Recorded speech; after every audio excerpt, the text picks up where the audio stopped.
Now to Honduras, where the country has declared Conservative Nasry Asfura the winner of the presidential election more than 3 weeks after voters cast their ballots. Asfura, who was backed by U.S. President Donald Trump, finished less than 1 percentage point ahead of his closest rival for the presidency. Minutes after the Election Commission announced the results, Washington welcomed Asfura's win, saying it will help stop illegal immigration. But the slow count has sparked claims of irregularities and voter fraud, and the opposition has not recognized Asfura's victory. He is slated to take office on January 27th. Fritz Pinnow is a freelance journalist who has been following the election results. He's usually based in Honduras, but today we've reached him right here in Germany. Welcome. So Hondurans went to the polls 3 weeks ago. Why did it take so long to count the votes? Well, there's so many different reasons that come together, but one of the major reasons is that this transparency system that was used failed very frequently. So basically the counting was halted, and that also created all of these rumors and sparking different theories on why it's taking so long. But essentially, that was just the counting system was slow, and now 15 days later, then they also made a new count, basically escrutinio especial, which also takes another time, so it's another count basically. But yeah, basically that the system failed, and that the count took so long, and also that the CNE, so the electoral center, didn't want to declare a winner if they weren't absolutely sure, because the declaration for them is a very big deal, and could spark violence as well. Can you tell us a little bit about Nasry Asfura? Who is he, and why did U.S. President Donald Trump support him? Well, there's little that we actually really know about these candidates or about exactly their policies that they want to implement. What we know is that he's very US-centric.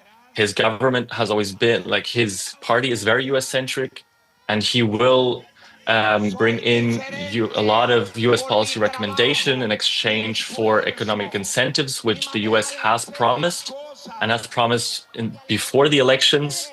And there will be, for example, renewed support for the special economic zones, which hold a lot of US investment.